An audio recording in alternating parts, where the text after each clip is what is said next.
લગ્નગાળો છે. સામાન્ય રીતે કોઈ આવો કાર્યક્રમ યોજવાનો બહુ ઝડપથી વિચાર ન કરે, પણ we didn't want to miss this evening because of a very special guest who is with us. અને એમને માટે આ એક જ દિવસ હતો, and we didn't want to miss him. And as you know, before I start, let me tell you, the YouTube is live on right now. And a YouTube video of this entire event will spread the message loud and strong everywhere. Okay? So, namaste, konbanwa, konnichiwa, hello, as they say. And let me welcome amidst us a very dear friend of the Suzuki AMA, Center for Japanese Management. He is almost like a patron and advisor. And while I'll speak a little more about him, I think the first and foremost, he has made this evening possible for us. Let us welcome with a big round of applause Mr. Kinji Saito.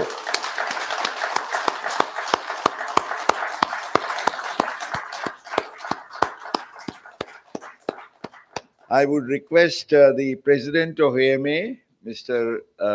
Dr. Sawan Godiawala, to please come and present this small little memento to him.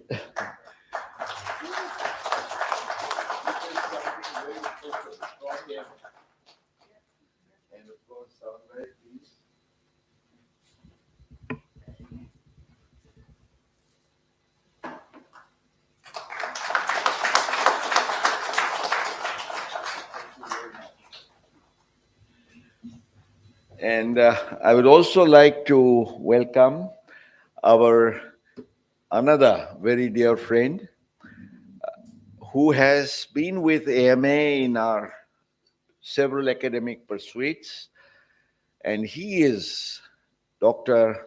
Hitesh Shukla, who is a professor in business management from the Saurashtra University at Rajkot. But he specializes into family governance and has done a lot of research work on the Suzukis in particular, and of course on several business aspects of Japan. I would request Yatindrabhai Sharma, our past president, and the chairman of the Economic Cooperation Council, to please present this to him, and Divesh Bhai will please join him, Divesh Bhai, in putting the shawl, the stroll for him. Divesh Bhai is the vice president of the Indo-Japan Friendship Association and also our past president at AMA. Thank you very much. And somebody was asking me, is this an occasion for mourning the demise of Osamu Suzuki-san?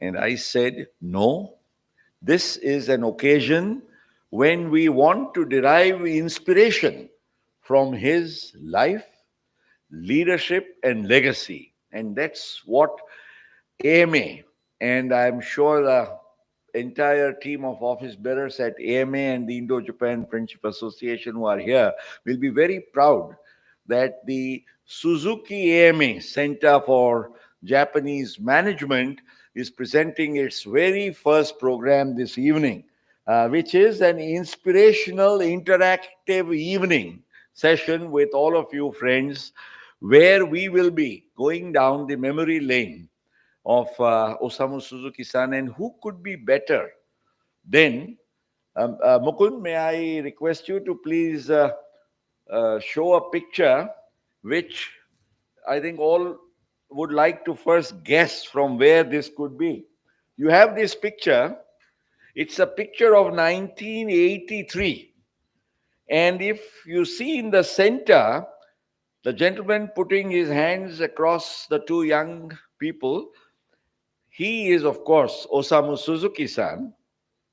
But next to the lady on the left is a gentleman who used to have a lot of hair in those days, and of course, with all his worries and tensions, has lost it now, like me. And he's none else but Mr. Kinji Saito himself. And, he started his journey with Suzuki in 1981. And next time you have to make a presentation about Suzuki's, Hiteshbha, you should know, he joined at the young age of 22. He is from Hamamatsu, the native place of the Suzukis. And he says, what percentage of population in Hamamatsu are Suzukis? Kinji-san? 10%. And he always tells me, like in Gujarat, you have Patels, in Hamamatsu and Shizuoka, you have Suzukis, in dozens, hundreds, rather, thousands now. So he has been with Suzuki for 44 years and very close to Osamu-san right from those days. Mukund will have a more recent picture. Here you are. And you will see in the center is, of course, the illustrious Prime Minister Abe. Next to him on the left is Osamu Suzuki-san. And next to Osamu-san is, again, Kinji Saito. We are very happy. I just wanted to show these two pictures. I had a great difficulty stealing them from him. I had to actually, though Gujarati is dry, I had to make him a little wet, to be able to get these out of his phone. But thank you so much. It was just to share with you that here is a speaker from whom you will be learning today so many things firsthand. So I don't want to stand between him and you today. But before that, Mukund will please come here, friends. I want to. We are very deeply honored and touched at the Suzuki AMA Center to have received 5 very important messages, video tributes, and I would like to start with, you remember, in this very JB auditorium, you were there, many of you, we had Governor Yasutomo Suzuki, the present governor of Shizuoka, and who was for more than 16 years the mayor of Hamamatsu. So he will present this first video tribute. It's in Japanese, but with the... 昨年12月25日にご逝去されました。鈴木治、鈴木株式会社相談役に対し、心からの哀悼の意を表します。私にとっては20年以上にわたり、公私ともに大変お世話になった父親のような存在であり、現在も埋めることができない喪失感でいっぱいです。オサム相談役は1958年の入社後60年以上にわたり、鈴木の発展のために尽力されました。そして、オサム相談役といえば、やはりインドであります。1980年初頭、未開の市場とされていたインドに、世界の自動車メーカーに先駆けて進出をし、今やインド国内のシェアの約4割を占めるまでの成長を成し遂げられました。まさに慧眼であります。オサム相談役はインドに工場を建設された時から食堂で従業員と共に並び、一緒に食事をとっていたと伺いました。まさになぜオサム相談役がインドの皆様に心から慕われていたのかを表すエピソードだと思います。静岡県は昨年12月24日にスズキのインド拠点の一つがあるグジャラド州と友好協定書を締結いたしました。そして、オサム相談役はまるで我々の友好協定書締結を見届けるかのように、翌25日にご逝去されました。静岡県といたしましては、オサム総大役のご意思をしっかりと受け継ぎ、グジャラード州を中心に、インドとの一層の交流推進に努め、日印両国の友好親善に貢献してまいりますので、オサム総大役には安らかにお休みいただければと思います。最後になりますが、改めて鈴木治総大役のこれまでの偉業に敬意を表するとともに、心よりご冥福をお祈りいたします。What a touching and inspiring message. 24th December, the signing of so many important things took place. The Shizuoka, Gujarat, Hamamatsu, Ahmedabad, and of course, the Suzuki AMA Center. And as Governor mentioned, probably, Osamu-san was always very passionate about this relationship. And therefore, I think it was just in witness that he saw this almost and then departed from this world. We are very privileged to also have our ambassador of Japan in India, His Excellency Mr. Keiichi Ono, who in fact met his son, Mr. Yoshihiro Suzuki, the current president of Suzuki Motors, only last week. An ambassador has sent us a very lovely message. I will request that it may kindly be played.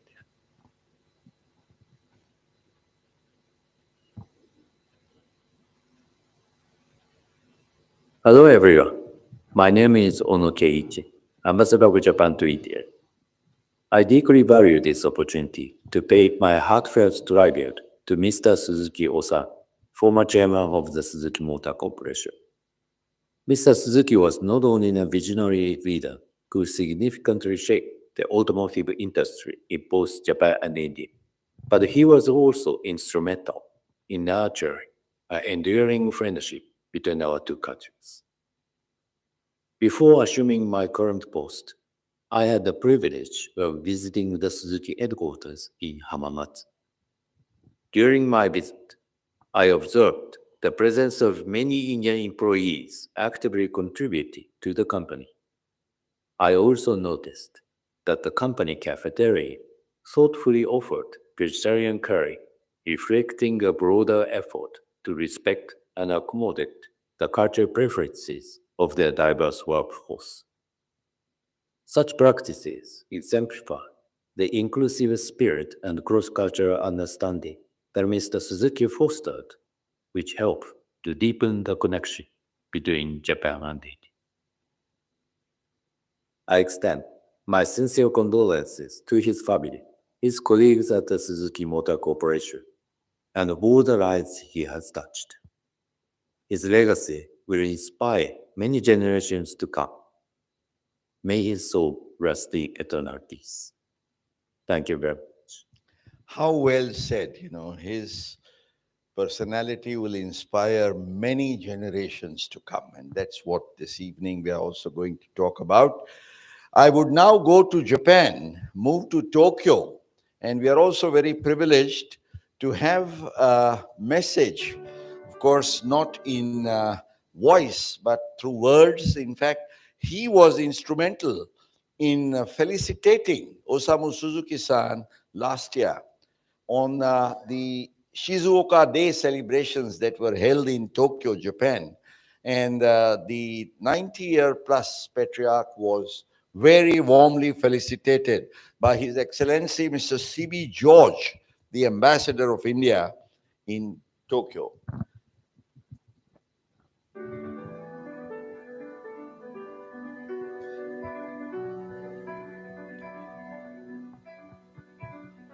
This is a very special occasion, a memorable one, and let's see what Ambassador C.B. George had to say at that time.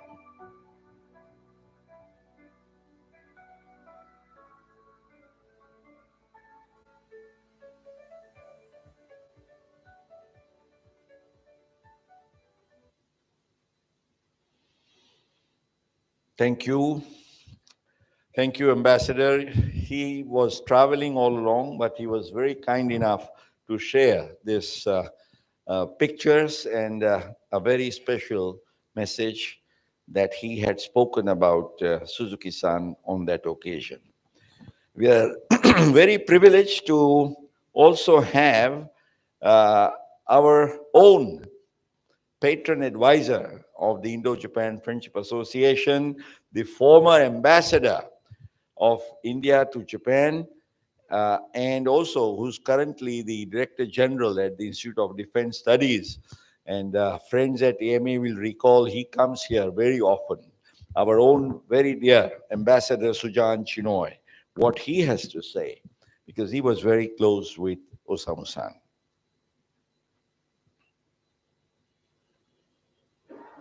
Friends, it was a moment of great sadness for me to learn of the passing of Mr. Osamu Suzuki on 25 December 2024. Tributes were quick to pour in from different parts of the world in the wake of his passing. Prime Minister Narendra Modi described him as a legendary figure in the global automotive industry. Osamu Suzuki-san was a visionary. Early on, he took a long-term bet on India. In 1983, he entered into an agreement with Maruti Udyog Limited to jointly produce cars in India. The Maruti Suzuki 800 proved to be a trailblazer just like him. It brought to India new technologies and manufacturing techniques, and a very large number of vendors as well. Supply chains in the automotive industry grew by leaps and bounds because of the faith that he reposed in the Indian industry. Winning the hearts and minds of Indian customers with a vast array of products, the Suzuki patriarch continued to champion the cause of Japanese investments in India throughout his life. Personally, I got to know Osamu Suzuki-san quite well during my tenure as the ambassador of India to Japan from 2015 to 2018. He attended the very first welcome event for me organized by the Japan-India Association. Such was his grace and dignity. He hosted a wonderful farewell for me in Hamamatsu on the eve of my departure at the end of 2018. Even after I returned to India, our association continued during his visits to India. On each occasion, he provided new insights and observations about promoting the special strategic and global partnership between India and Japan. Under his guidance, Maruti Suzuki India set up a Japan-India Center for Manufacturing to promote vocational training as part of the Skill India program. His advice on green transitions and sustainable mobility solutions, including for the cold chain, were invaluable. His passing is lamented by his many friends, fans, and admirers all over the country. He has left behind a huge and irreplaceable void in our bilateral ties, indeed, in our very hearts.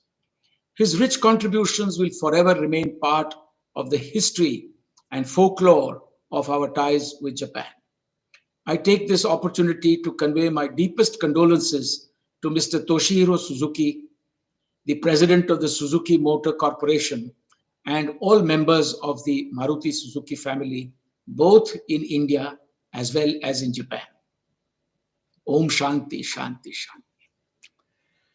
Thank you, Ambassador Chinoy. His message reflects how warm and affectionate Osamu Suzuki-san was in maintaining his relations.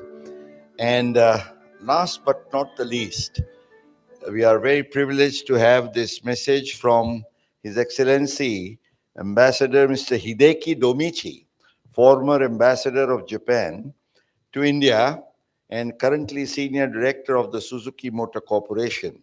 And his association with us here at AMA dates back right from 2009. So it's been like 16 years.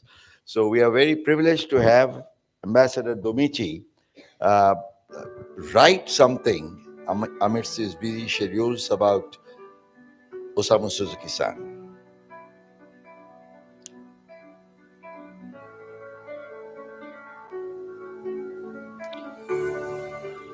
He writes, I first met then Chairman Osamu Suzuki in December 2007 after I was posted to India as ambassador. Since then, I have met the chairman every time he comes to India, and he has taught me a great deal. I knew nothing about production and sales front lines of manufacturing industry, but every word he said seemed to me like deep wisdom that had never been written anywhere else. So one day I asked him, why don't you write about in my CV in the Nihon Keizai newspaper? He smiled and said, Suzuki is a small and medium sized company. I will publish a book, not my CV. That was the book, I'm an SME, Small and Medium Enterprise. He was the father of SMEs, which was published in 2009.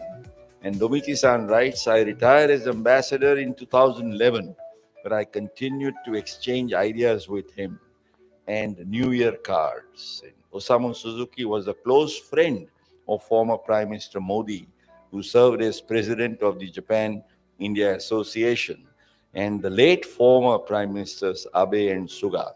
But in India, he was exceptionally close to Prime Minister Narendra Modi. So from Modi to Abe, Suga, and Prime Minister Modi.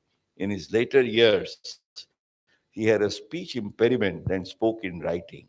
But he wrote in red ink, smiled when he finished. I will never forget that smile. How beautifully articulated a message. Thank you, Mukund, for playing deeply honored.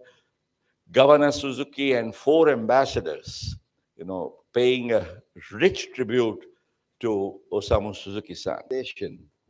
And friends, let me tell you, after Saito-san and another presentation by Dr. Shukla, we will have interactive session.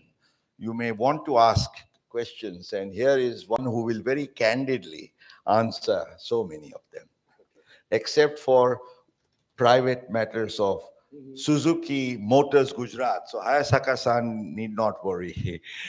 I am also privileged to specially welcome amidst us a few of the dignitaries from Suzuki Motors, the chairman of Suzuki Motors Gujarat, Mr. Hayasaka, the director general of JETRO, Mr. Yoshida, and several members of the Japan-India Association and Suzuki Corporation. We are very privileged to have them as well.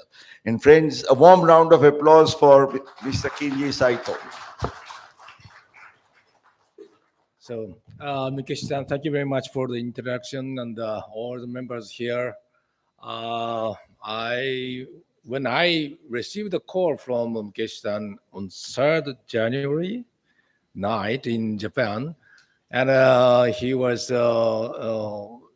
talking about the event which we held in last December. And I was wondering what is the purpose of this phone call. Then he started saying, because of, we made this agreement between the Suzuki and AMA. So, and at the time of a very sad situation, but we should take this opportunity towards a very positive consideration what was Mr. Suzuki did and what we can do in the future also. So that was his proposal to me, and I could not escape from this. So fortunately, I was to come to India this month. So I changed slightly my schedule, and I came here. So thank you very much for all the audience to come here. And so I hope this is a real first step of our activity between the Suzuki and the AMA for the business development study. And I want this kind of consideration should continue from now on. So I'm starting from the some brief introduction of the history of Suzuki. This is Mr. Osamu Suzuki related, but not to the not so recent one. But originally, he was born in a very mountainous area in Japan, And then actually he went to the World War II and came back. And then he graduated at the Chuo University and joined Suzuki in 1958. So, and what he did was, although he was not engineer, he volunteered to join the construction project of the Toyokawa plant, which was a new plant. And he had a rich experience at that time to know what we have to do for the construction of the plant and the operating of the plant. So coming back to the headquarters of Suzuki, then and he became a part of the management and became a president in 1978. From this timing, he did a very big role. In 1978, Suzuki was in big trouble because the small car market in Japan was shrinking because many people want to buy bigger size of cars, but small size cars are not so much interested. So our business was shrinking. So he considered how we can revive or how we can remake another market, new market for the small cars. Then he took lead to develop the Alto. Alto was developed by the leadership of Mr. Suzuki. Then during the time that to make the very affordable price cars with a basic function only, but nice shape, he ordered to the engineers, so we should reduce the cost as much as possible. Then the engineers said, not possible, sir, more we cannot do. Then he said, okay, if it is so, remove the engine. Then all the members become so serious that, oh my God, Mr. Suzuki, president is so serious to do it. We have to do any kind of things. Then this is a phenomenal car Alto was developed and started production. Then it was, launched at the low price of, only 470,000 yen. It's less than 500,000 yen. Nowadays, all cars are beyond 1 million yen. At that time, making that kind of car was impossible. It was believed like this. But he did it. Then this car made a huge success because of this basic function and nice looking and affordable price new car. It was received by the customers in Japan that a second car in the house. And because of this, a lot of ladies starting driving cars and go to the working place and making some social activities. So this car changed the Japan society a lot in terms of ladies activities, ladies participation to the society. And that made the small car market in Japan a huge size. And because of this, Suzuki could revive. And the Suzuki started increasing the business. So this is the first big success of Mr. Suzuki done in 1979. When I joined Suzuki in 1981, my first job was counting and make a report how many back orders. Back order means how many pending orders we have. That was my first job. And always Mr. Suzuki criticized me that, Mr. Saito, you don't know the business, how to sell cars, but you count the only pending orders. So that is his criticism to me, always for the 40 years. But It was very, big success, and this car becomes Maruti 800 here. And after that, Maruti, production started. So, Vice Prime Minister of Hungary came to India, and he visited the Maruti factory, and he found this car is a good car, and this car should be introduced in European market. Let's discuss with Suzuki to produce it in Hungary. It was just before the Hungary became independent from Russia. And our decision made Hungarian people so confident that they can be independent from Russian economy, and they became independent. So that decision was just before the Berlin's walls broken. So even now, the Hungarian people were so happy and so respect the Mr. Osamu's decision at that time. And now Hungary is a very large base of the car manufacturing. Not only Suzuki, but also Mercedes, BMW, Audis, and they made such a big brand in Hungary, and a lot of component manufacturers also followed that. So that was majorly because success in India. In many countries, not only Hungary, we produce small cars, affordable cars, and people's cars. So this is the story, but very heavily related to India's history here. Suzuki's history is because of this small car and India project.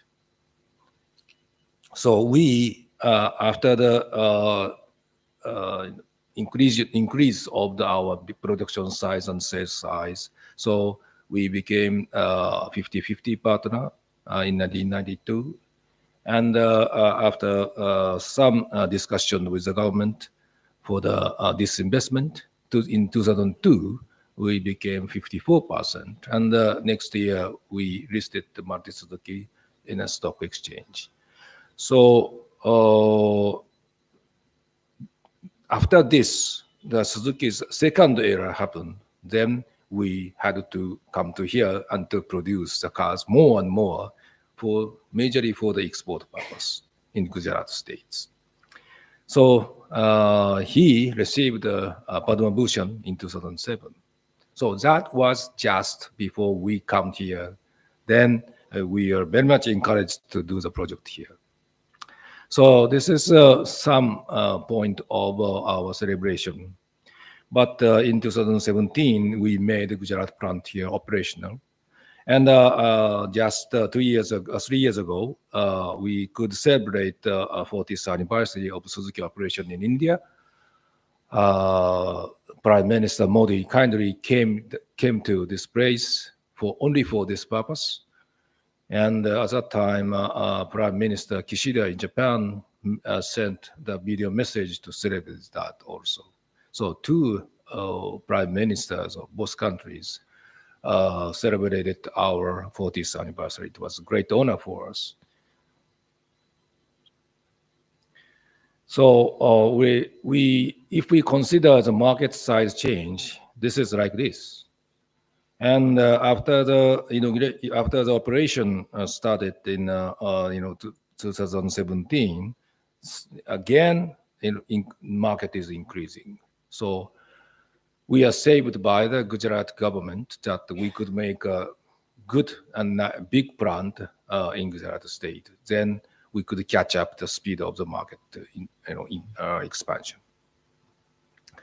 Now, our total business is something like, 5 trillion yen, something like this. But 42% of the total revenue is from India. So we thank India, but also we consider that the India relationship is so important for us. And now India is not a foreign country for us.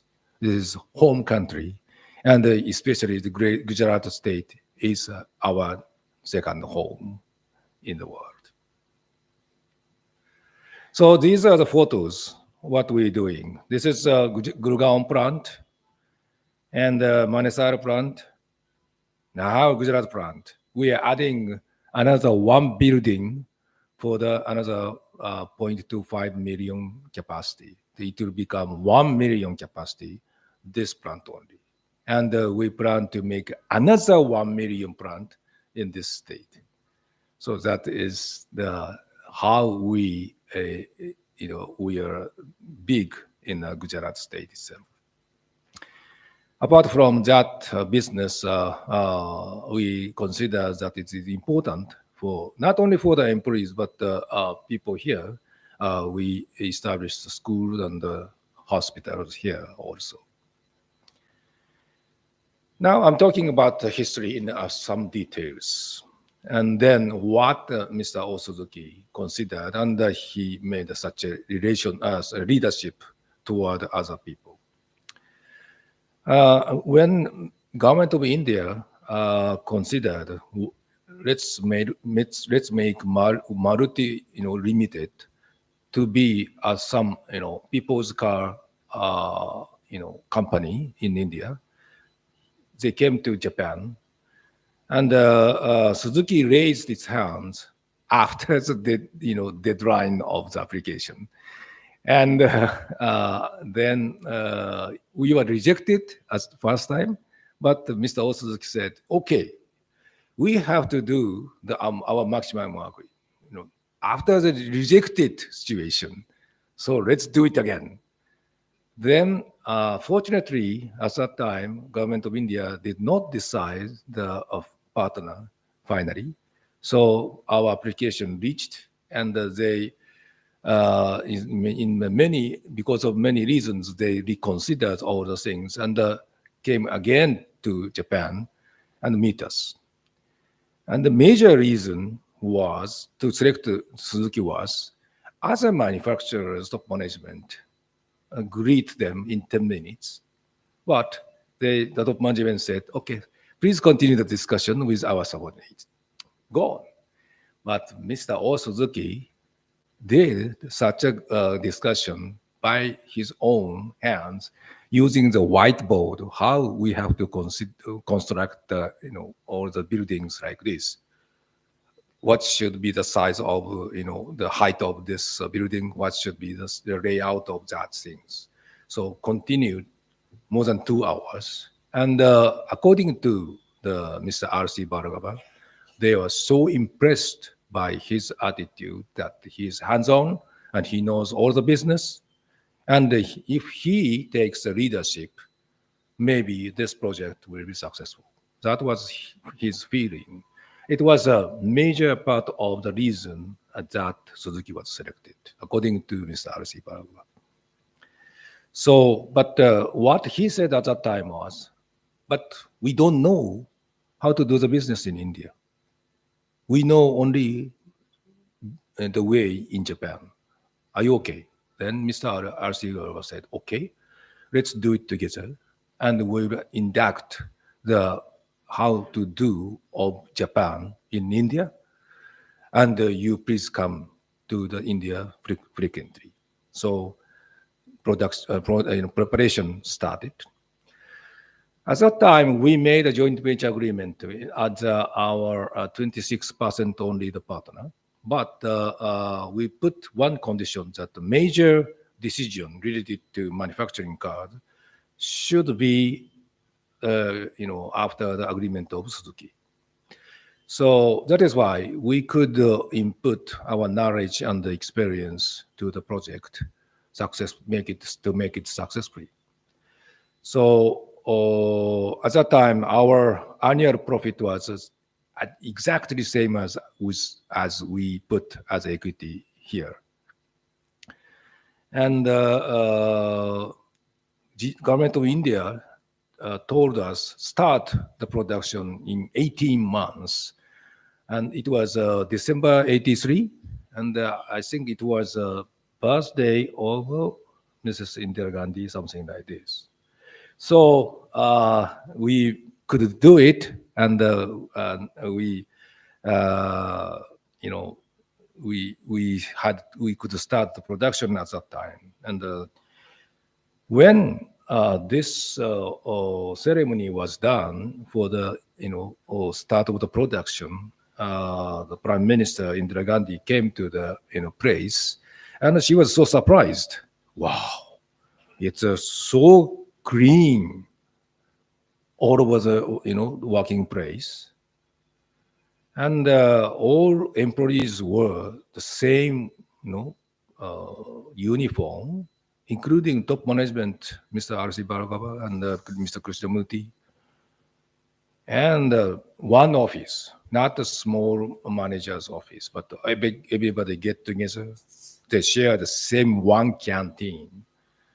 Mr. Bhargava sit next to the shop floor workers also, and talk each other and eat together. So morning exercise, morning meeting. So this, after watching this, the Prime Minister Indira Gandhi told us that please continue this way of management and this way of operation in India and spread into Indian society. So that was meaningful and very kind word to us to support our consideration, our way of business here. So we did it, a greenfield project, because we had a bit bad experience in other countries that we inducted experienced people, and they could not understand the Japanese way of very efficient, very accurate way of working.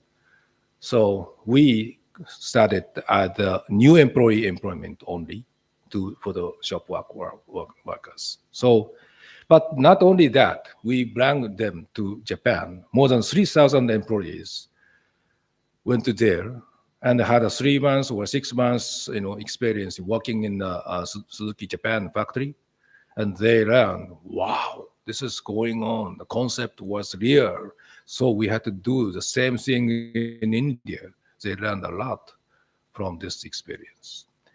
So then many people started speaking Japanese. The Maruti Suzuki, we can't hide anything because even in the Japanese language, they understand it, and we shared all the things together. So our technology transfer is not the papers, but work together, experience together. So we could increase the size of the production, and we could invite lots of component manufacturers because our number of the production sale became large. So economy of scale is realized.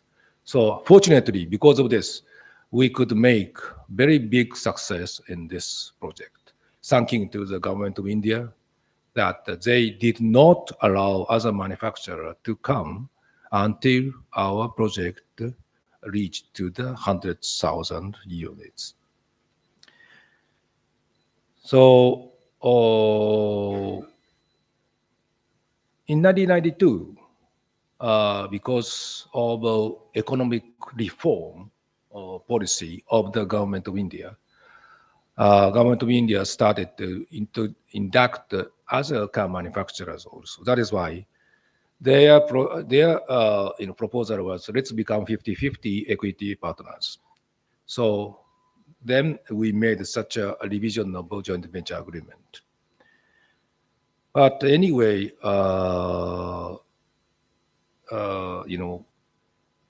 we have the rich human resources here, and the customers are so price sensitive.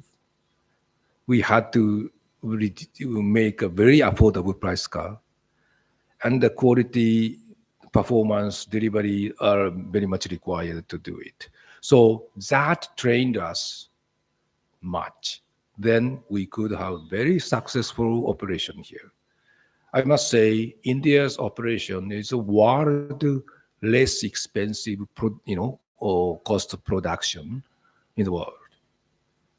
So still we can keep this position because of this very tough trend in the past beginning 10 years. So anyway, we were alone and we developed the market. So it was together with the government of India. So anyway, we have the relationship with the government of India in our history. In a new joint venture agreement in 1992, so management director was nominated by turn in 5 years. It means from 92, Suzuki nominate, and then 97, government will nominate. That was the rule. So at that time, Suzuki did not nominate Japanese guy, but Mr. R.C. Aragawa continuously as our nominee to become the managing director of the company. Then in 97, it became the turn for the government to nominate the managing director. Unfortunately, the guy who was nominated by the government was not in favor or not we support. So that is why we had to have a discussion with them, but the discussion did not succeed. So finally, government nominated the person whom we don't want to make him as a managing director. We had to go to the arbitration with the government. Fortunately, next year we could settle it as a settlement agreement with the government, but it was one of the sad history in terms of the government relations here. So then we started the dismissal process. So from 95, I joined the operation, related jobs task for the India in Japan, and from 99, I started to be here. First 3 years was a representative of Suzuki in Delhi to talk about disinvestment with government and make more relations with the media and the society to make our project successful. So the 3 years, in 3 years, we could have a good agreement with the government to disinvestment for the disinvestment majority, and this listed in the stock exchange and all things happened. And after we put this company in the stock exchange, government started their share. They started selling their shares in the market. So first price was 125 to be allocated, but after the listing in the stock exchange, first day it became 157. But in 1 year, it became 1,600 rupees. And nowadays it is more than 11,000 rupees. So during this course, government could sell their shares in a very high price in 4 times range. So that was a very win-win situation for the both partners of this project. So that was a very happy part of this. And because of this decision by the government and also agreement with Suzuki, today's Maruti Suzuki is here. In this discussion, Mr. O Suzuki was quite reasonable to talk and to discuss with the government. And I was very fortunate that my discussion with the government was quite friendly, and we can involve very cooperative people for this discussion. So I'm very thankful to the people here, but also Mr. O Suzuki, because he granted the power to me to the discussion. So this was the the one phenomena in the dismissal process. So this is one study done by jointly with Suzuki and the IIM Kojikode. What is the success reasons of this project? Very surprisingly, such academic organization, as a result of this study, said this is because man and man human, relationship, trust between the government and the Suzuki, but majorly person to person. So that was their result of the study, surprisingly. Plus, of course, we could involve many people, business partners, success-free, to make sure their profitability and the success of the business. So these factors are very big in our success story in Maruti Suzuki. So why Suzuki could make it in India? I was considering personally. First of all, Mr. O. Suzuki believed the potentiality of this country because this population is big. His thinking was very simple. Population is big, maybe in future, big market will happen. And this was a top-down decision. Though so many subordinates, so many outside company people who are talking that, Osamu-san, are you sure you are going to India? India is nothing. The market is only 50,000 units a year. You are doing it in 100,000 in 10 years? Oh, it's okay. They are very much worried about it. And many of our industry people were laughing that, oh, Mr. Suzuki becomes crazy or something. Whoa. But Mr. Suzuki strongly believed the future of India, potentiality of this market. And the decision was made as a top-down. And but he was very much business-like that he started the smallest size of the investment and gradually, make it bigger and bigger investment. And but in the bottom of his heart, he was thinking that I want to become number one in particular market.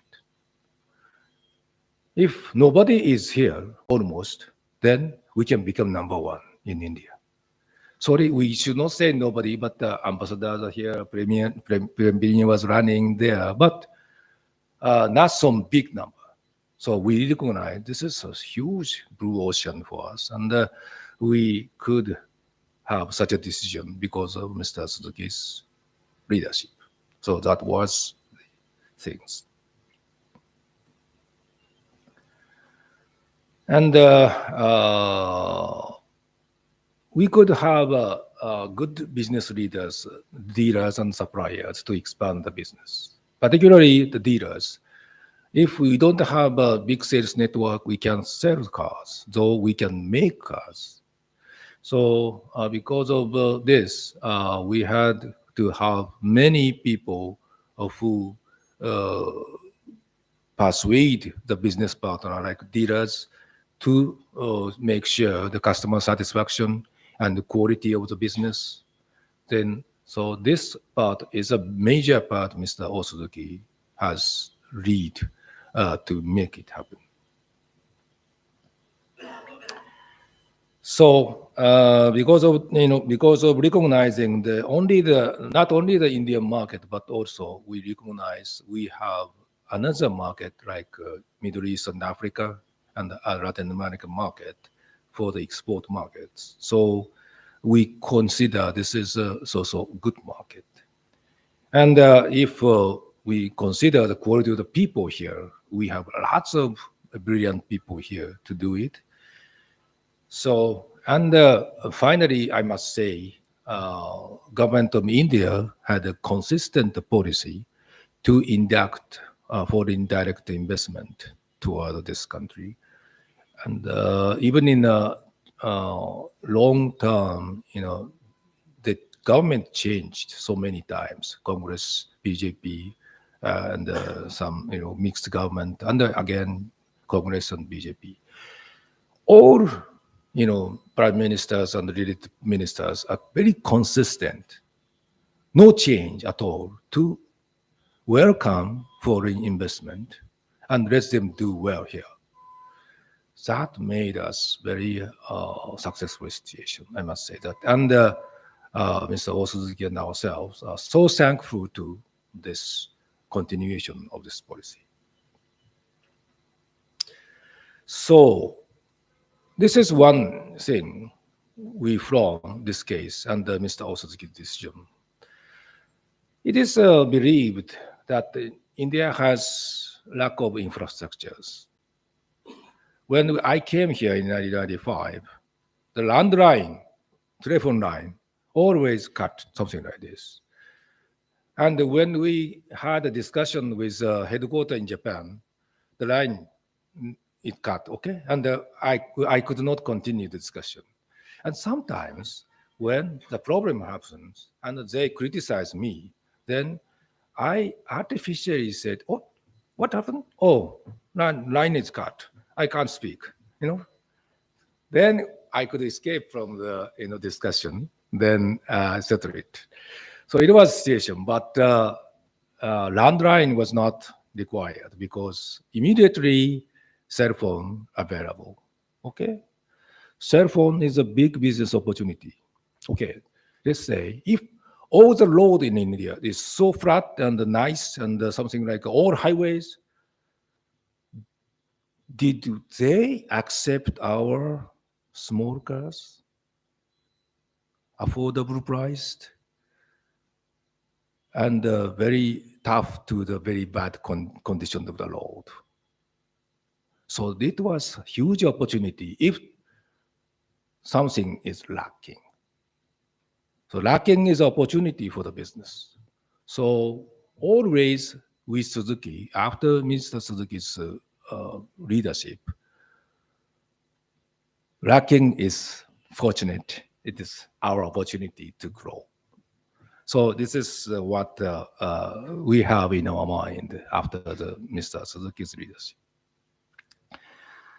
Our mission statement already talk about customers first, then company next, and third, how to develop human beings. It did not change more than 50 years. And our philosophy of conduct is three actors. Sangenshin, we said, Gemba, Genbutsu, Genjitsu. So, and Shosho Ketambi is how do we operate in our business model. And we should have lean management, not so huge organization. These are some philosophy of conduct in our mind. So I came back to Mr. Osuzuki's behavior. Some of them I have to introduce. He goes to Gemba, real site, and decide watching only the real thing, and as a real fact only. After knowing it, he decides, and always go to factory. Every year he visits all the factories, and he walked around to find out the opportunity to improve more. And lots of subordinates should follow him, okay, by walk. The month of October and November as such. So we do this Gemba visit every year, even now. And he always asks figures. And the decision was made by the numeric things, not impression. Ms. Saito, what do you feel about this market? I said positive. Show me the figure. This is the way we discuss with Mr. Osuzuki, always. And when he was discussing with the General Motors for the business development, And when he had a dinner with the top management of General Motors, he said, maybe as a joke, your company is bottoming up. Okay, I think bottom up is a cost up. Top down is a cost down. This is a very famous word, even in today's General Motors. They think about. Too much consideration from the bottom up is only consuming time and losing the opportunity to do it. So that was his word. This, of course, so Shoshoki Tambi is there. And finally, what he said always in the factory is daylight, air, and gravity. That if we put this like this, and it will come down at the gravity, not motor drive. Hayasaka-san do it every day. They does it every day. So free of charge. Why not we don't use this? Is something that Mr. Osamu always said about this. So his way of decision was not PDCA, plan, do, check, action. No. His way was first, let's do. Then plan it again, and check, and improve. Let's do it. And this, think the countermeasures in a different way than the normal people. And let's realize the solution with less resources. Flexible mind should be there. So decision making in the morning can be different, in the evening. Okay. This is which I learned recently in the IIM Ahmedabad. It is Jugaad. So Mr. Osamu was originally Indian. Maybe. And because of that, he made a big success in India. So, Suzuki expanded its production location in many countries, but especially we intentionally explored the new market where other auto manufacturers did not do it. So India, even in Pakistan, Pakistan, we are number one, 50% market share still. I was the chairman of that company also, And Hungary, yes. Egypt, Myanmar, Ghana, We go to this kind of location and we explore the market by ourselves. So we always say in the world, 8 billion people are there. But out of that, our car population is only 1.7 billion. Even considering that 2 people uses 1 car, still more than half of total population of the earth are waiting for us to come. It is our law. We define it our law. And in India, we have celebrated this 30 million production accumulated recently. It's only 30 million towards 1.4 billion population here. We have so many people, more than next billion, a billion people are waiting for us to come. So we consider this is our home ground, and this is the business, what we have to do here. And that is why just recently we started Next Bharat Ventures, which will support the impact entrepreneurs. It will change the society. It will increase people in the rural areas and the agriculture areas, and logistics, and we must do more gender inclusion. So that is our next, steps to do it. So Thank you very much. Let me speak about this. This is just beginning, and I could gather some part of the information in a very short period. But maybe we can continue this kind of discussion in future. So, thank you very much.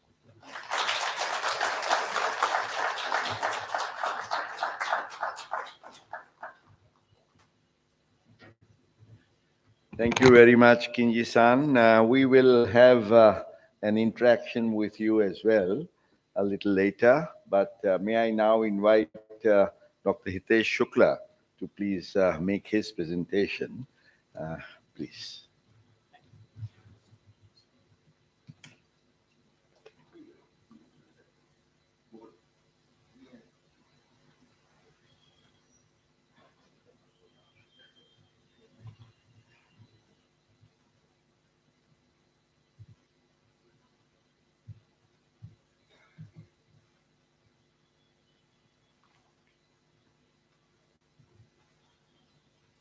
Thank you, Mukund.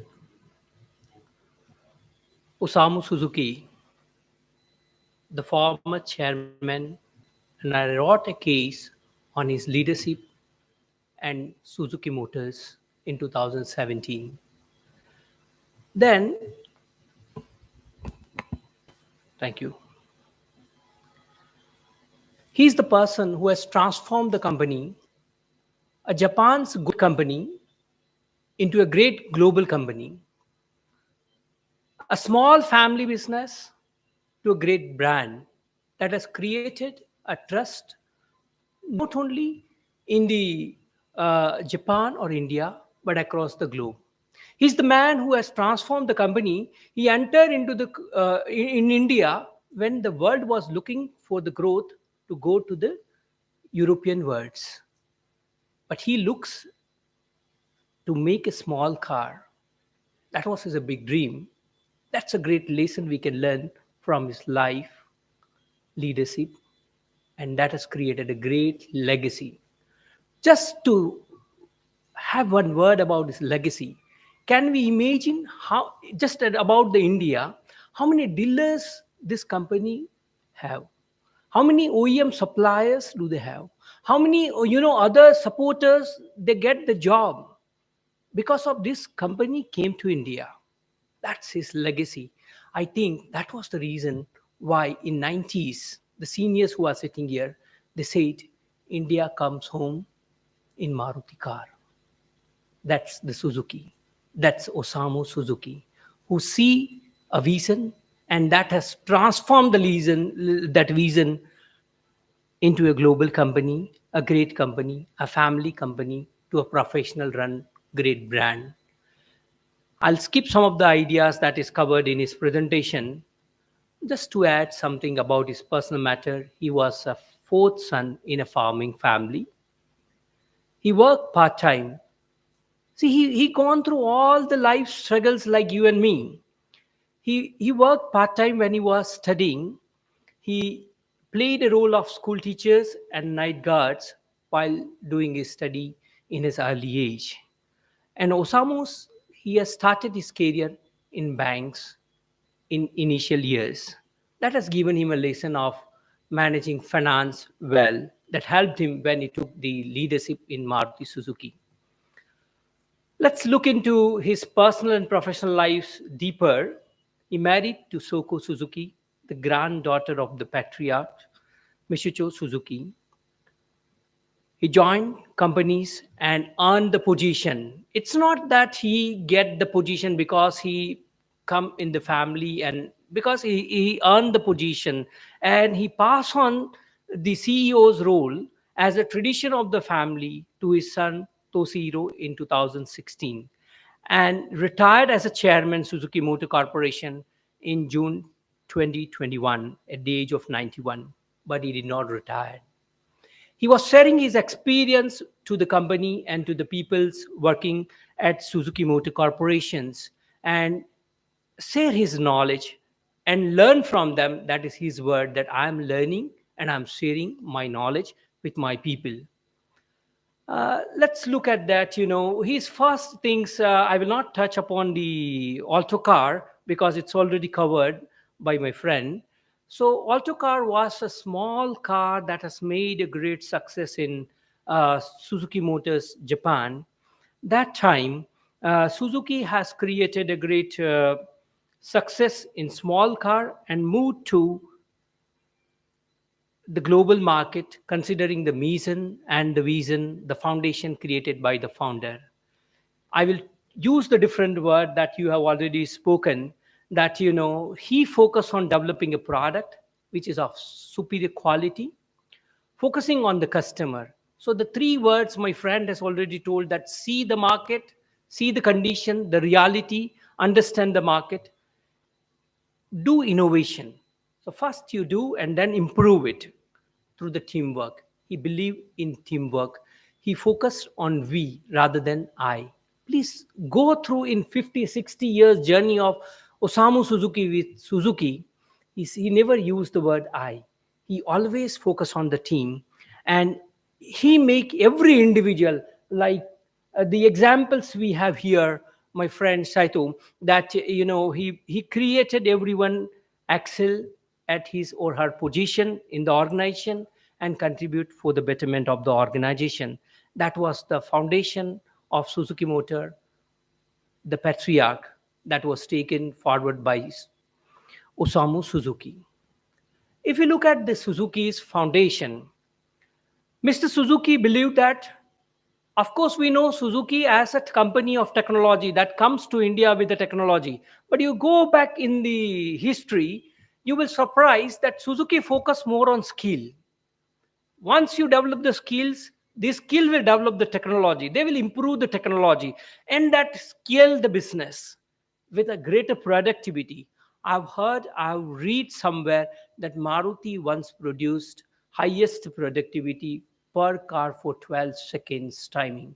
That was a great record of Suzuki Motor Corporation. So that's all about the speed. That's all about the creating a culture. And wherever they go, whatever the market they enter, they create a synergy, whether it's a government, whether it's a customer, whether it's dealers, whether it's OEM supplier, and that's created a sustainable business for Suzuki Motor Corporations. Now we are coming to India. I spoke in the beginning when the world was looking at the global market, the man who took a different route. He didn't make a luxurious car in 1980s. He make a small car. He make a most efficient car. That has given a first people's car to India. The first idea was came in 1980, but you will surprise that in just 15-month time, the factory was ready and the first car was rolled on to the road. With the philosophy of Mr. Suzuki was to value for money. He look at the affordability. Availability means easy to available. You should not wait for a scooter or car for years. Reliable car, easy to maintain. Fuel efficient means Mr. Suzuki not only look at the price of selling a car, but he look at the maintenance car and operational operational cost of the car. That has built a trust in Indian market with the customers. And we as an Indian, we are different people. We have identified one more value in Maruti car, that is a better resale value too. That's from my side. Now let's see what was the communication. Senior people will do remember this advertisement and communication about the Maruti car.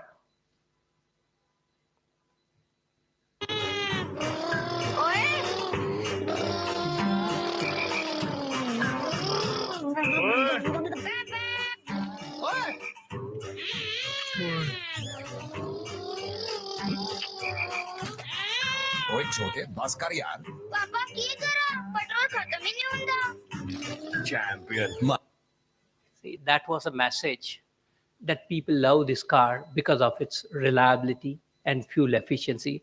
That was a game changer for Maruti Suzuki to come to India. The architect of Indian car industry, the game changer, is Mr. Suzuki when he come to India. His master stroke was focusing on emerging market. You can see his leadership lessons when he come to Indian markets. He not only do business, but he was saying that for me, business is beyond the numbers.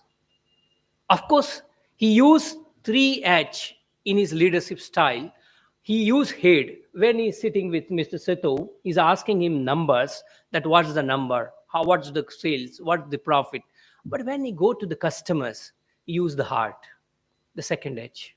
He asked the people, what's your problem? He asked all stakeholders, what are the challenges you face in my car, in my things? Once in his interview, he said to one Indian customer that, don't worry about the product. You are not buying a product. On every car, you will see my family name. That's his word. That is the Suzuki's commitment to his product, to his business. His vision is always believing in collaborations and innovation, whether it's working with the government or stakeholders or customers or dealers. Mr. Suzuki has a deep-rooted relation with Gujarat, whether it's the initial vibrant Gujarat to his last commitment that was made in the last Vibrant Gujarat Summit. His team and Suzuki has made a commitment to invest 35,000 crore to Gujarat. That we will see, and that I'm sure that will make a remarkable difference in the economy of Gujarat. Wonderful things happen on 24th December 2024. That's Gujarat Suzuki Partnership Day, which was celebrated at Ahmedabad Management Association just one day before he died. He moved for his heavenly journey. We must thank you, or we must remember or respect Mukesh Patel for his connections and nurturing the relationship with Japan, and especially for Suzuki AMA Japan Learning Centers. This slide, now we are moving from India to global business. The company I said, small company, family business company from Japan coming to India. India is a second home for Japan, Suzuki Motor Corporation, as it is contributing the maximum numbers to the global business.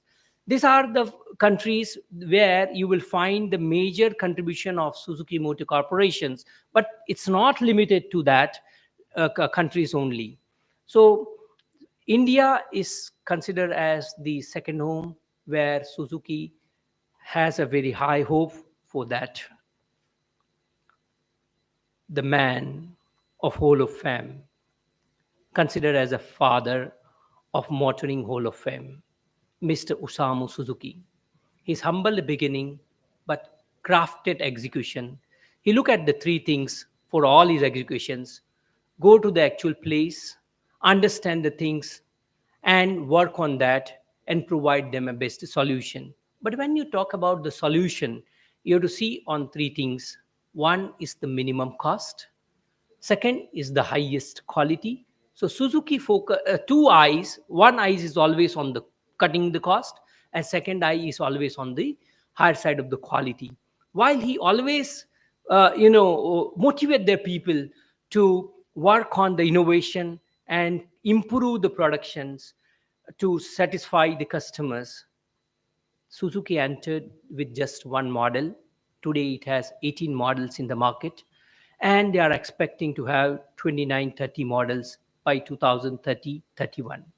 The reason is their think tank. The first S, the skills, the mindset of their employee. He motivates his people to look at as an entrepreneurs and give them the real problems and work on it and improve the production. That is his mantra of success. Let's see why Suzuki is so successful in India, in a market which was looking for its own car. Where are we heading, Mr. Navigator? Basically, we're heading nowhere. Parwa diya na? Let me drive. going along the river, yeah. River? Map सीधा कर. अरे वो देख, हे कांचा! अरे कांचा, यहाँ कहीं खाने पीने का बंदोबस्त है? नहीं, तो एटलीस्ट रहने के लिए जगह है. अरे छोड़ ना यार, forget it. चल. अरे पूछना. यहाँ कहीं मारुति सर्विस स्टेशन है क्या? है.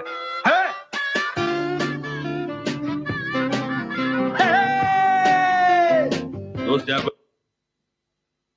You may not get food, you may not get shelter, but for sure you will get genuine parts, you will get service center of Maruti. That's the success of Maruti in India. Osamu's leadership believes in working together. He always creates winning situations for all the parties. They are not transferring only technology, but they are transferring work culture. If you look at the HR of Suzuki Motor Corporation, what do? Wherever they go, they have a system of joint leadership, wherein one person you will find from the Japan and the other person is from the host nation, that may be from India, maybe from wherever they go. So that is better to understand the culture, better to understand the market, better to understand the customer. That's the leadership style that has transformed the Indian market. And I said, for Suzuki, Mr. Suzuki, India is a second home. He traveled a lot to India. He worked very hard for success in India. For him, happy employee who can delight customer. That's why wherever you go in Suzuki, you will find only one. I would say it in that way, that the gate of the Suzuki goes through the canteen, where you will get the same food for all the people. So you first feed yourself, and then you work better for the productivity, for the better quality, and satisfy your customers. That was reflected here. I told you that Mr. Suzuki, he don't work only with the head. He's not looking only at the numbers. He looks business, beyond profit. Once in an interview, he was asked and he replied, I know what Japan was before the World War II. In those days, the highways between Osaka and Nagoya was not paved. There were poor people too. So for me, I know what hardship people have gone through and what I've seen poor people in India. I can understand. That means he looked the market and the customer by heart. That is his second hint. And the third edge is his hand. His hand, he said, my hands are my people. Whether it's my dealers, whether it's my workers, whether it's my workplace.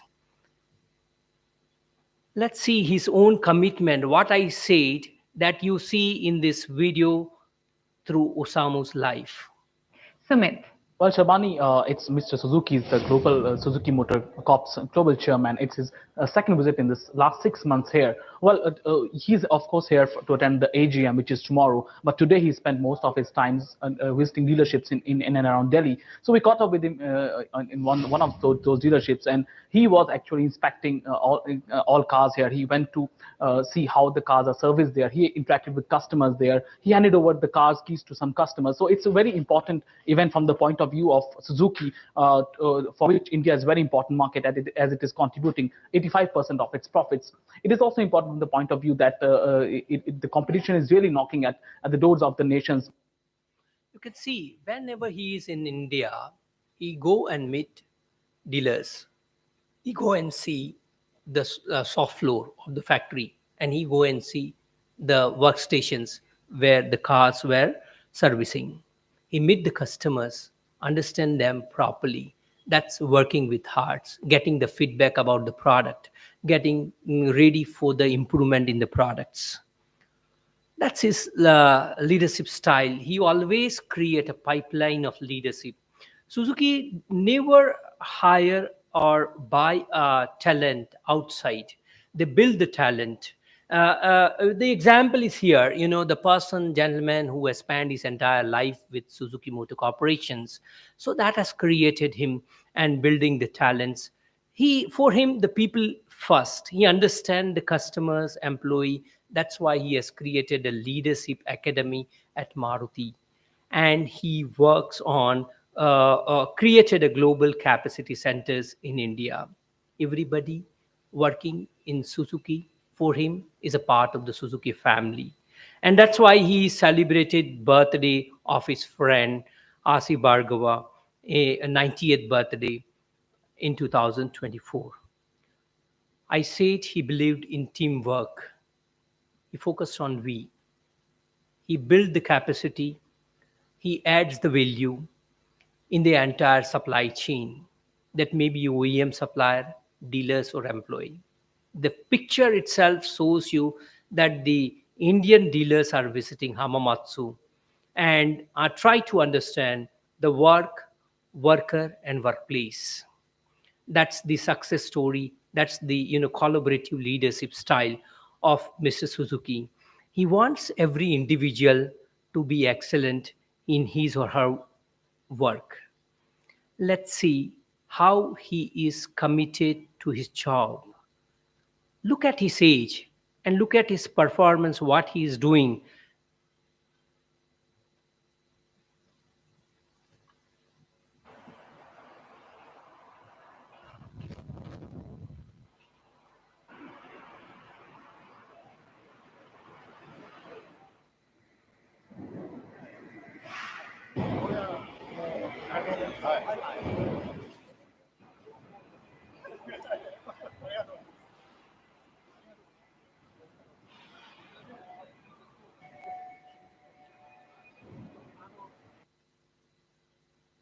That's his commitment. Even after his retirement, he's committed to his business, he's committed to the community. This is all about his business model of car, and it has created a platform.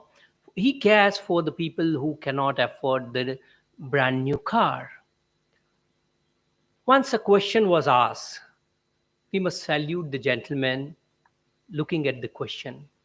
The legendary figure, we must salute him.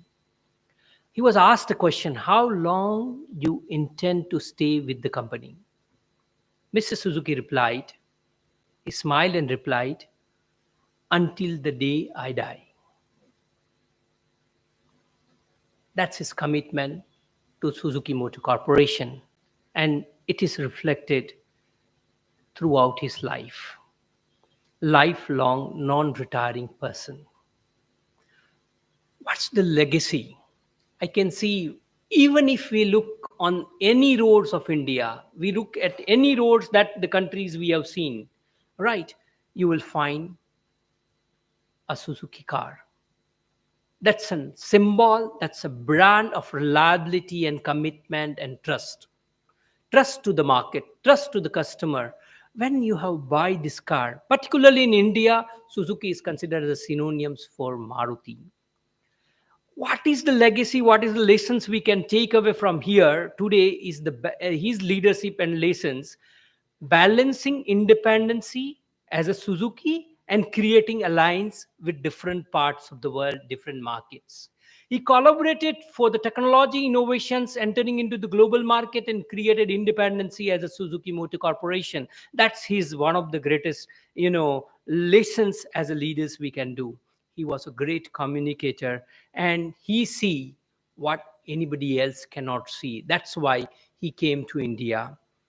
His innovative leadership and strategic vision shaped Suzuki, also had a lasting impact on the global automotive landscape, particularly in India and Japan. Thank you, Osamu Suzuki, for your leadership, your wisdom, and the path you have paved for generations to come. Your legacy will continue to drive the wheels of the progress for years to come. Sayonara. May his memory be honored and may his spirit find peace. Thank you very much.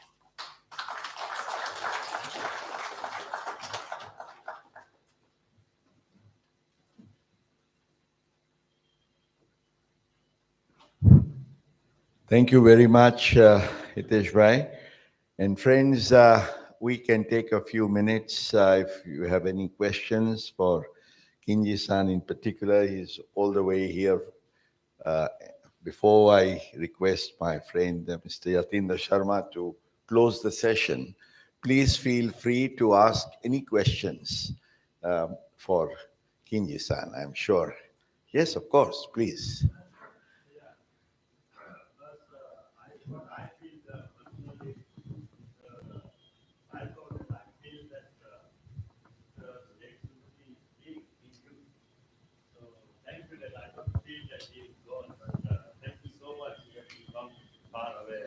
I felt that he's around, still around with us.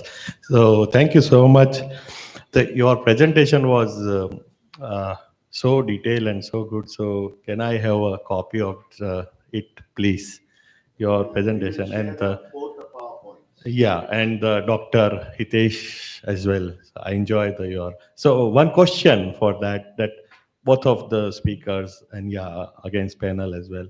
How you take competition with I can name the company Tata's or so on. How you take the competition with the other motor companies from around the world. Yeah. Thank you. Well, With thank the you. nano, with Yes, the nano especially. yeah. Thank you for the nice wordings to us, and we are very thankful to have opportunity to do the business here. First of all, so the matter related to the competition is a very normal thing in the industry. If the competition is not there, industry doesn't grow. So we welcome the competition. Then industry standard will go up and improve, and the customer will be very much happy because of this development. That is why competition is very important. Now, Tata Motors and other manufacturers are doing very well. We welcome it. So we have to do more and more because of that. So such encouragement is happening because of the competition. So if the competition is not so much, then our effort will not be so much. But that is only Indian market. Then if we are not so eager to compete each other, then our power, our competitiveness toward the world will be less. So that is why competition is so important for us, and we welcome that. So basic, reaction toward your question is like this. But detailed plan of how to do is secret. Thank you very much. So it's business related. Yes, yes. Hello. As a local citizen, I've owned many models of Suzuki, Maruti for the last 20 years. And each time we go to upgrade our car or we go for servicing, we always spend time as a family with the staff and have a cup of coffee like we do at AMA. We're very proud of the services. Thank you. Thank you very much for continuingly related with us. And I'm very much afraid that ourselves and the business partners are doing well with you. So, but please, if something wrong, please criticize us and give us some opportunity to improve. So that should be, our very healthy, relationship with the customer. So your criticism and evaluation is very much welcome. Thank you very much. Yes. Yes, please. India is a growing market for luxury cars in a bracket of 50 lakhs and above. My question is, number one, do you have a plan to enter into luxury segment? And the second question, Suzuki is a proven vehicles in on Indian roads. So is the plan for Suzuki Motors to introduce any scrapping policy for existing users so that they can scrap old vehicles and enjoy the new technology which has been introduced in worldwide? Thank you. Okay. So for the first question, what kind of product will be introduced? So we cannot answer it in details, but the important point is we are always with the customers. If the customers needs something, then we have to do that thing. So that is our ways. That my answer to you is yes, in broad way. But how to take care of the customer is maybe a bit different. We are not going to the very gorgeous cars. We are always with the normal customers. That is base. Okay, but even the normal customer wants to have a bit larger size of a vehicle or large tire size vehicle. If they so, then we have to take care, of course. The second question is what is related to that? Second one is scrapping policy. Scrapping is now the matter of due. In future, always we have to consider easily deassemble it, and also all the materials can be reused. That kind of circular should be established. That is in our due policy for the all automobile manufacturers in the world. So yes, true. So we are doing such a direction.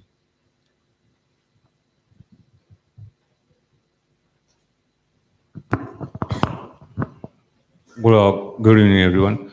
My question is Maruti is going to launch a car which cost is around 1 lakh. That is a common man car in near future.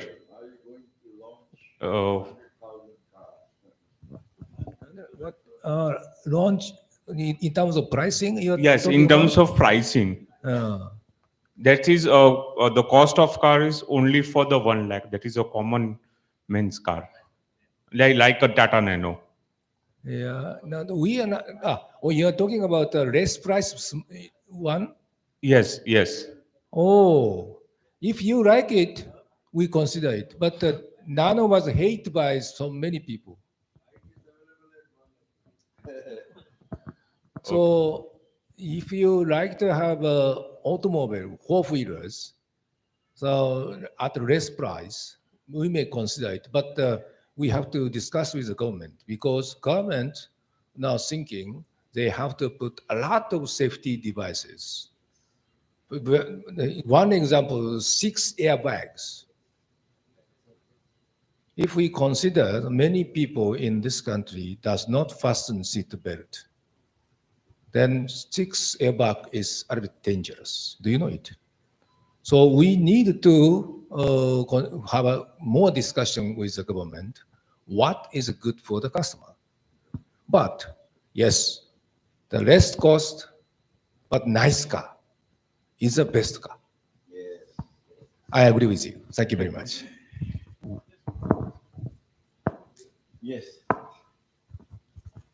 Yeah, hello. My name is Professor Jigar Pandya, and I'm also professor in management at the Indian Institute of Management.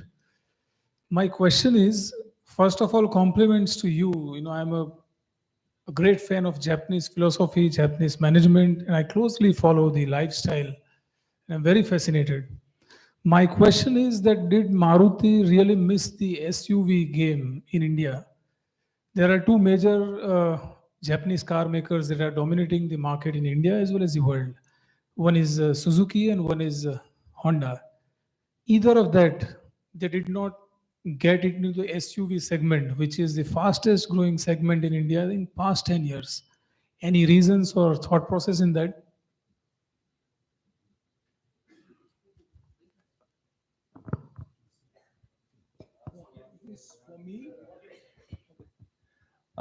Thank you very much for the questions. Honestly speaking, we did not believe so many expensive SUV can be sold in such numbers. Honestly speaking, our guess was wrong, but we are now catching up. Okay, thank you.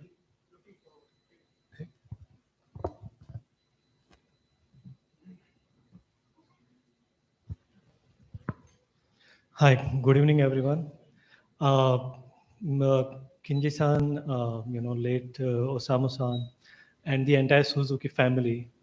As somebody coming from the middle class of Indian society, I would like to, express this heartfelt thank you for fulfilling our dreams of owning a car.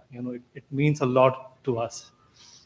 I have two questions for you, and both on lighter notes, nothing to do with business. The first one is, as a common Indian, when I hear Japan, the one word that comes to my mind is reliability. Likewise, what does a Japanese think when he, comes across India? And the second question that I have is, as a fanboy of Gypsy, are there any plans of relaunching Gypsy in India? That would be something. If any hint around it also would help me. Thank you. First question is very difficult to answer, but I must say this is a country of opportunities. Even we have many kinds of people here. Rich people there, but not so much rich people there, and working or not working, and in many kind of working way is there. So this variety of people, and still they are thinking that tomorrow will be better than yesterday. We want to be further, rich, further enjoyable life. The way of thinking in such a way is amazing. In Japan, even some young people, they don't consider tomorrow is much better than yesterday. No. They consider don't change. Nothing bad happen. Please. That is the very difficult society to grow. Here we have huge opportunity because all the people are considering tomorrow, the day after, better and better. That is the power of India's economy and society. We're looking forward to enjoy it in the business. So that is answer one. And what is gypsy bag? Not possible, easy. Because government does not allow this kind of car now. 6 airbag, how we can put in a gypsy? Right?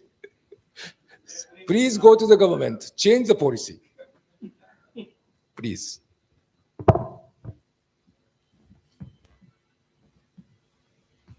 Well, thank you very much. May I now invite Mr. Yatindra Sharma to please give his closing remarks and wrap up the session. Yatindra. Good evening. Our guest of honor,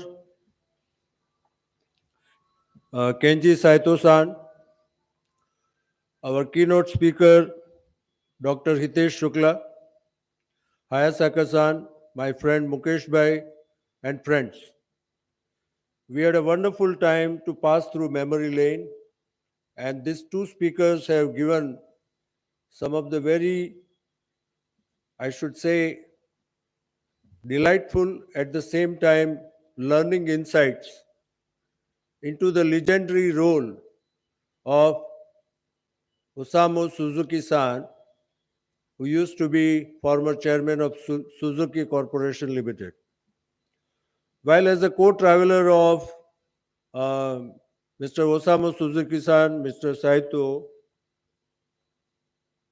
deliberated the entire journey which Suzuki passed through At the same time, Hitesh Bhai spoke about his association and his perception in terms of various aspects of development of brand Suzuki in India under the leadership of Mr. Osamu Suzuki-san. Point is that if we look at 1981, go back into the history and look at the reference, I think it was kind of a startup India at the same time Make in India program for Mr. Osamu Suzuki-san. Very difficult challenges. The first challenge was that they had to deal with the government which believed in license Raj, always restricting how much to produce and not really laying the ground for open competition. So one of the major tasks was to manage the government. Second challenge was it was a business decision with the passion and commitment by the leader that they talked about making a volume which was just the double the volume the car manufacturers were doing in India to start with.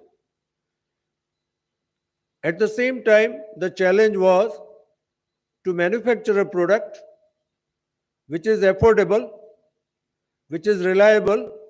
At the end of the day, it has to bring smile on the faces of users, which was not the case with other models which were available in Indian market, where we all were waiting for months together, years together to get a car. And also, while using, within few weeks, they had their own problems.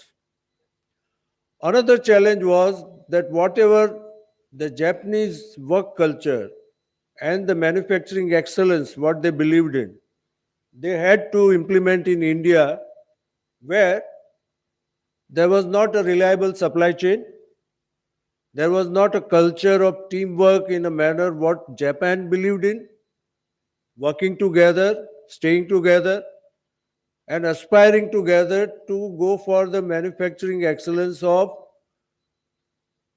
the best of best.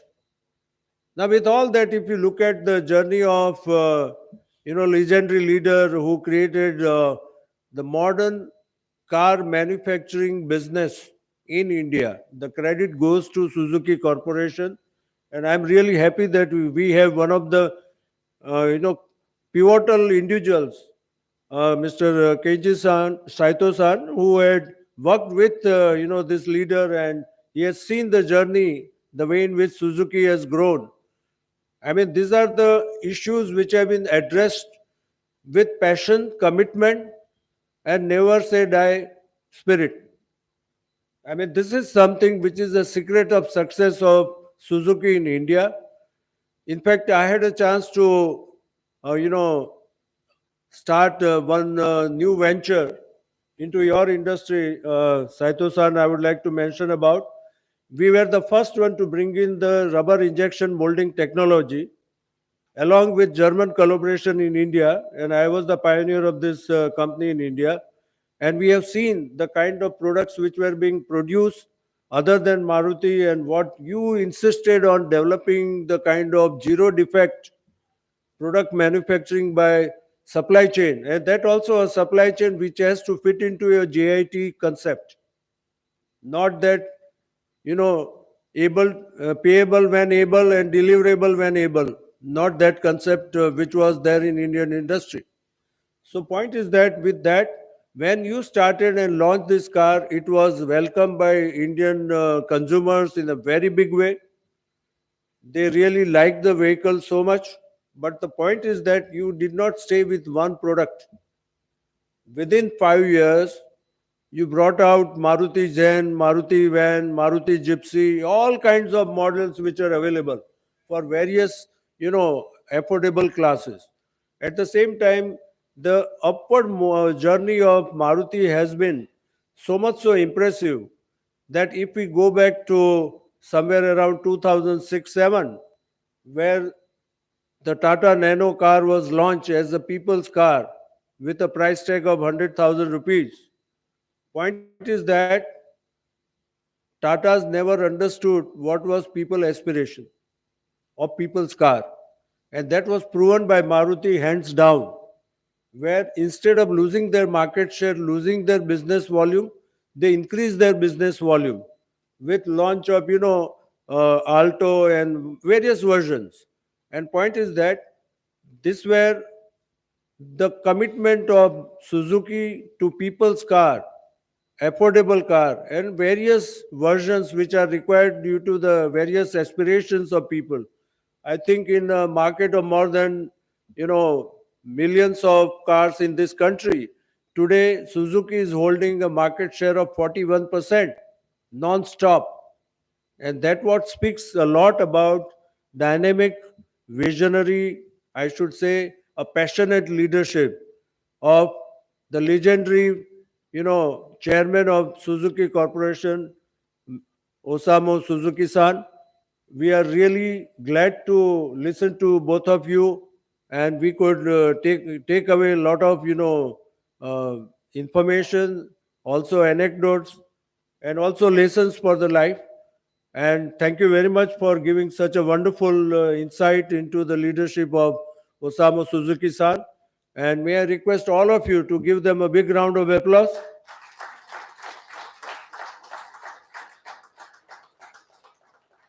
And with that, I conclude and thank you very much.